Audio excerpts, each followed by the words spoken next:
Hello, wrestling fans. This is the Wrestling Wrap Up, and I am your host, the Megastar Austin Savage. Having watched Raw and Tough Enough last night, you know, fans, is it just me or is the WWE really not trying now? I mean, and I've read a lot of stuff online, heard a lot of commentary about Sin Cara and Primo's match. I mean, I've heard comments like, Primo even still works there? Wow, I didn't know that. To me, the match was really good. I mean, they had a few botched spots, like the finish, which Sin Cara's got to get used to the WWE style. Let's see what else happened on Raw. They're still hyping Rock Cena for WrestleMania. You guys got a year. Don't cram it down our throats too early. Of course, now they had the five-man gauntlet for the number one contender spot, which had two winners, R-Truth and John Cena. Which, I mean, is all well and good. I mean, Truth's a good worker. Like I said, I think I said it in episode 4. Um, R-Truth's a former world champion. So, I mean, he could do it in the WWE. I mean, he's the dark horse. Obviously, everybody thinks Cena's going to win, and that's fine. Cena can win. I don't care. It doesn't do anything for the show. Cena being champion, really, I mean, you're playing to a small percentage of the market. The big development out of Raw, and I'm sure you all know where I'm going with this, is the retirement of Edge. I've watched Edge his entire WWE career. Always been one of my favorites. And I'm going to do a little shameless plug here. This DVD right here. A Decade of Decadence, Edge. If you haven't seen this DVD, get it. Because it's a good three disc show. And I mean, Edge, I mean, he's a great worker, good on the mic, has always had good feuds, has done a lot for WWE, and he's going to be sorely missed. When he broke his neck and came back, I mean, that was 8 years ago. And he had an 8-year career. And in that 8 years, he's had the most success. I mean, he's 11-time world champion. And, I read on Twitter today that Hulk Hogan initially was trashing Edge, saying, if me and Andre and Kurt Hennig and Arn Anderson and Tully Blanchard and all these guys listened to the doctors, we would have quit 15 years ago. Hulk, newsflash, you should have quit 15 years ago. Then he, backs off the comments and comes back and says, oh, well, I wasn't saying anything negative about Edge. Hulk, you don't know about his injuries. I mean, you also said that Cena and... Who was the other name you used? Cena and somebody else. Stone Cold had the same neck surgery, or had neck surgery, and they continued to go. Austin was only around a couple years after his surgery. Cena didn't break his neck. Edge broke his neck and wrestled for 8 years after that. Won 11 world championships in that 8 years. So it's completely different. You went on when you backtracked and you said that Edge is one of the boys. He's one of the true boys. He's one of the real boys, however you put it. This is a guy that looked up to you since he was a little kid, and then you go on Twitter and you trash him because he's retiring and he's doing what's best for himself and his family. You should have retired 15 years ago. You shouldn't have had a last run in the WWE. You shouldn't be in TNA right now. Sit at home, manage your daughter's career, do whatever the hell it is you're doing with your other kid, guy that basically killed another guy in an auto accident.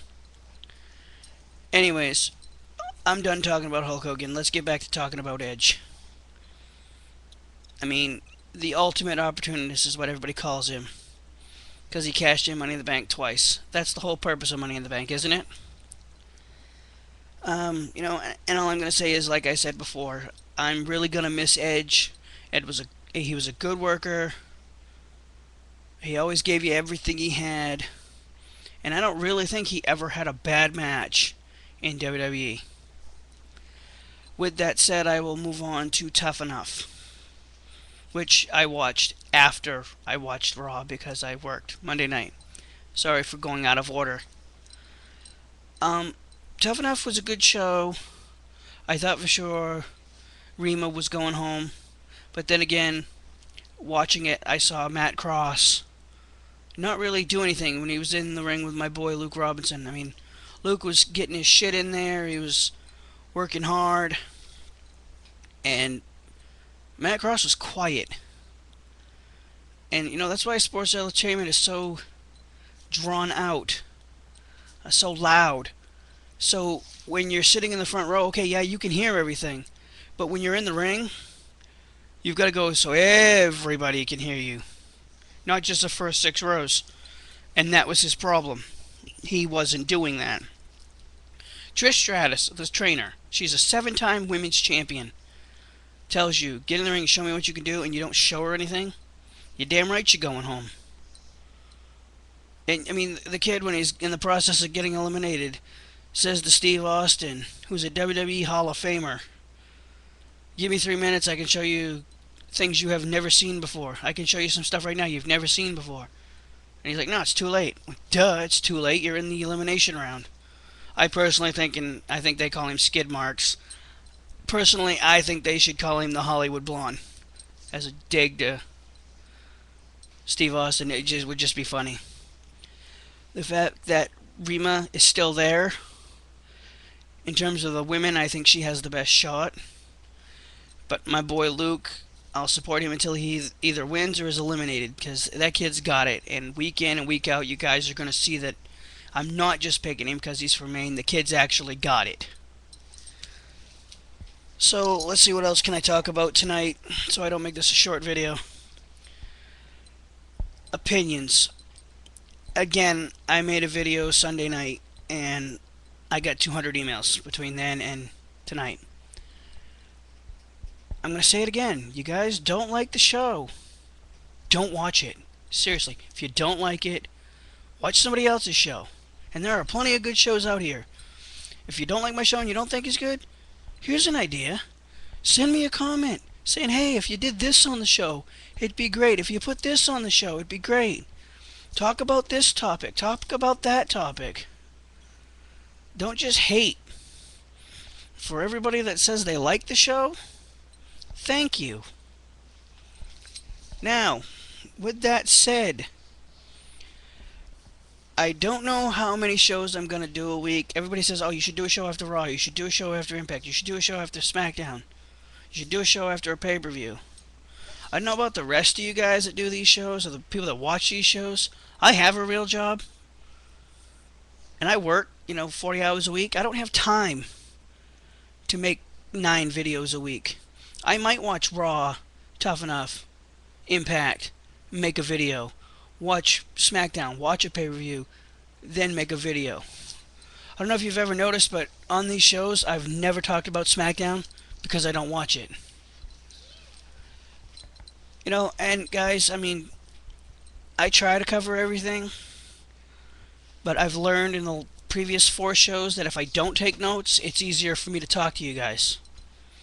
I take too many notes, I get distracted, I look down at the notes too often, So this show, I'm not doing any notes. There are no notes on this table in front of me.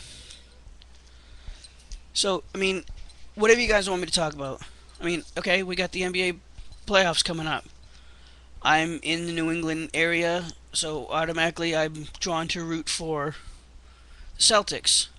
I personally think the Bulls are the team to beat, being the number 1 seed, and I see them making it to the finals with probably either Miami or Boston. I really can't see anybody else in there.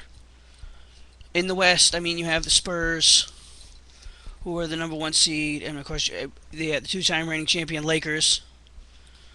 I could see Chicago, LA, or Boston, LA again.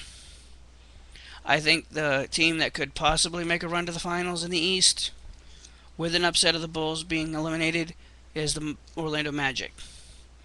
something about them just recently. I don't know. It looks like they could do it. In the West, I think it's either going to be the Lakers or the Spurs. And I hate to say it, but if the Lakers get there to the NBA Finals, I could see them three-peating, thus tying Phil Jackson's record with his old team, the Bulls, at 6 rings apiece. Of course, this is his last year, so win one for the coach, as they say. I don't watch hockey. Everybody says Vancouver's going to win the Stanley Cup, which would be great because I don't think there's been a Stanley Cup champion from Canada in like 15 years, maybe 20 years. I don't know. It's been a long time, anyways. With that said, I'm going to wrap up this video. I'm just kind of been rambling on the last 5 minutes, so I said what I wanted to. Edge, thanks for the memories. We appreciate everything you've done for the business. This is the Wrestling Wrap-Up. I am your host, the Megastar Austin Savage. You can email the show at wrestlingwrapup@yahoo.com. Follow me on Twitter at ProudToBeStraightEdge. Questions, comments, you can leave them here on YouTube. Email me. I'll see you guys next week.